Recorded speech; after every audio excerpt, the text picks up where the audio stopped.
हमारे देश की पारंपरिक जमीन में कई ऐसे राज दफन हैं जो कई वर्षों या कई सदियों बाद आज भी उसी तरह ताज़ा और अनसुलझे हैं जितने पहले कभी हुआ करते थे। ये रहस्य कुछ ऐसे हैं जिन्हें जितना सुलझाने की कोशिश होती है ये उतना ही उलझते जाते हैं। ऐसा ही एक राज्य राजस्थान के जैसलमेर जिले के कुलधरा गांव में भी दफन है। आपको बता दें कि ये गांव पिछले 170 सालों से वीरान पड़ा है। एक ऐसा गांव जो रात ही रात में वीरान हो गया और सदियों से लोग आज तक नहीं समझ पाए या कि इस गांव के वीरान होने का राज क्या था। तो नमस्कार साथियों, मेरा नाम रुपेंद्र सिंह और आज की इस वीडियो में आपको इसी राज के बारे में बताने वाला हूं कि ये गांव क्यों वीरान हो गया, उसके पीछे की असली वजह क्या है। वैसे आपको बता दें कि कुलधरा गांव के वीरान होने को लेकर कई कहानियां प्रचलित हैं, उन्हीं में से मैं आपको आज एक कहानी बताने वाला हूं। दरअसल कुलधरा की कहानी शुरू होती है आज से करीब 200 साल पहले, जब कुलधरा खंडहर नहीं था बल्कि आसपास के 84 गांव पालीवाल ब्राह्मणों से आबाद हुआ करते थे। लेकिन फिर जैसे कुलधरा को किसी की बुरी नजर लग गई। वो शख्स था रियासत का दीवान सालम सिंह। जी हाँ, दीवान सालम सिंह, जिसकी गंदी नज़र गांव की एक लड़की पर पड़ गई थी। दीवान उस लड़की के पीछे इस कदर पागल था कि वो उस लड़की से शादी करना चाहता था। उसने इसके लिए ब्राह्मणों पर दबाव बनाना शुरू कर दिया। हद तो तब हो गई जब सत्ता के मद में चोर उस दीवान ने लड़की के घर पे संदेश भिजवाया कि यदि अगले पूर्णमासी तक उससे लड़की से शादी नहीं करवाई तो वो गाँव पर हमला करके उसे ले जाएगा। फिर दीवान और गांव वालों की लड़ाई अब एक लड़की के सम्मान की भी थी और गांव के आत्मसम्मान की भी। गांव की चौपाल पर पालीवाल ब्राह्मणों की बैठक हुई और 5000 से ज्यादा परिवारों ने अपने सम्मान के लिए रियासत छोड़ने का फैसला ले लिया।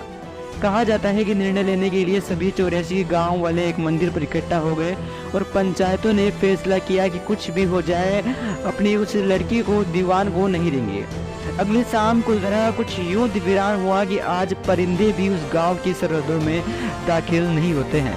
इसके बारे में कहते हैं कि गांव छोड़ते वक्त उन ब्राह्मणों ने इस जगह को श्राप दिया था।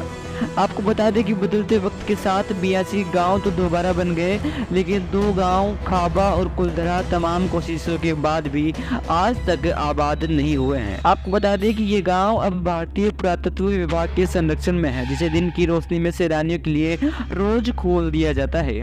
इसके बारे में कहा जाता है कि ये गांव रूहानी ताकतों के कब्जे में है। बदले हुए कुलधरा गांव में घूमने आने वाले टूरिस्टों के मुताबिक यहाँ रहने वाले पालीवाल ब्राह्मणों की आहट आज भी सुनाई देती है। उन्हें वहाँ हर पल ऐसा अनुभव होता है कि कोई उनके आसपास चल रहा है। उन्हें ऐसा महसूस होता है। बाजार के चहल पहल की आवाज़ आती है, महिलाओं की बात करते हैं और उनकी चूड़ी और पायलों की आवाज़ हमेशा ही आती रहती है। प्रशासन ने इस गांव की सरहद पर एक फाटक बनवा दिया, जिसके पार दिन में तो सैलानी घूमने आते रहते हैं, लेकिन रात में इस फाटक को पार करने के लिए किसी की भी हिम्मत नहीं होती है। कुलधरा गांव में एक मंदिर है जो आज भी श्राप से मुक्त है। एक बावड़ी भी है जो उस दौर में पीने का पानी का जरिया था। आपको बता दें कि एक खामोश गलियारे में उतरती कुछ सीढ़ियाँ भी है, जिसके बारे में कहते हैं कि शाम ढलने के बाद अक्सर यहाँ कुछ आवाज़ें सुनाई देती है। लोग तो मानते हैं कि वो आवाज़ 18वीं सदी का वो दर्द है जिनसे पालीवाल ब्राह्मण गुजरे थे।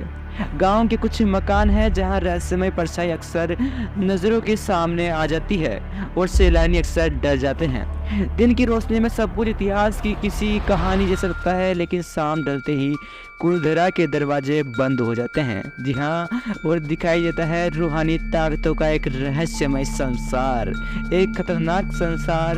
लोग कहते हैं कि रात के वक्त यहाँ जो भी आया वो हादसे का शिकार हो ही गया। आपको बता दें कि मई 2013 में दिल्ली से भूत प्रेत व आत्माओं पर रिसर्च करने वाली पैरानॉर्मल सोसाइटी की टीम ने कुलधरा गांव में रात भी बिताई। टीम ने माना कि यहाँ कुछ न कुछ असामान्य जरूर है। उनका ड्रोन कैमरा शाम के वक्त आसमान से गांव की तस्वीरें ले रहा था, लेकिन उस बावड़ी के ऊपर आते ही वो कैमरा हवा में गोते लगाता हुआ जमीन पर आ गिरा, जैसे कोई था जिसे वो कैमरा बिल्कुल भी मंजूर न हो।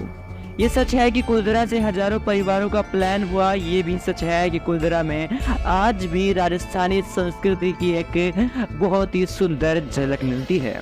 पैरानॉर्मल सोसाइटी के उपाध्यक्ष अंशुल शर्मा ने बताया कि हमारे पास एक डिवाइस है जिसका नाम गोस्ट बॉक्स है। इसके माध्यम से हम ऐसी जगहों पर रहने वाली आत्माओं से सवाल पूछते हैं।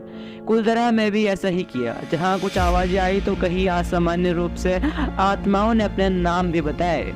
आपको बता दें कि 4 मई 2013 की रात में जो टीम कुलधरा गई थी, उनकी गाड़ियों पर बच्चों के हाथ के निशान मिले। टीम के सदस्य जब कुलधरा गांव में घूमकर वापस लौटे तो उनकी गाड़ियों के कांच पर बच्चों के पंजे के निशान भी दिखाई दे। बता दें कि ऐसा हम नहीं कह रहे हैं, ऐसा कुलधरा गई टीम के सदस्यों ने मीडिया को बताया है। लेकिन आपको बता दें ये भी सच है कि कुलधरा में भूत और आत्माओं की कहानियाँ सिर्फ एक वहम है। जी हाँ, जो कुछ भी आप इस वीडियो पहले सुन रहे हैं वो एक वहम है लोगों का। इतिहासकारों के मुताबिक पालीवाल ब्राह्मणों ने अपनी संपत्ति, जिसमें भारी मात्रा में सोना, चांदी और हीरे जवाहरात थे, उसे जमीन के अंदर दबा रखा था। यही वो वजह है कि जो कोई भी यहाँ आता है वो उस जगह की खुदाई करने लग जाता है, इस उम्मीद से कि शायद वो सोना उसके हाथ लग जाए। ये गांव आज भी जगह जगह से खुदा हुआ मिलता है, तो शायद इसीलिए ये कहानी किसी ने बना दी ताकि लोग डर के मारे यहाँ पर नहीं आए। तो आपके क्या विचार है इस बारे में? क्या ये कहानी सही है? और इसलिए अगर ये कहानी सही है तो आपको ये कहानी कितनी सही लगती है? आप अपनी राय कमेंट में बता सकते हैं, क्योंकि आपकी राय हमारे लिए बहुत महत्वपूर्ण है। और महत्वपूर्ण है आपका इस वीडियो को लाइक करना और शेयर करना। अगर आपको ये जानकारी पसंद आई हो, चैनल को सब्सक्राइब कर सकते हैं। वीडियो को अंत तक देखने के लिए आपका बहुत बहुत धन्यवाद।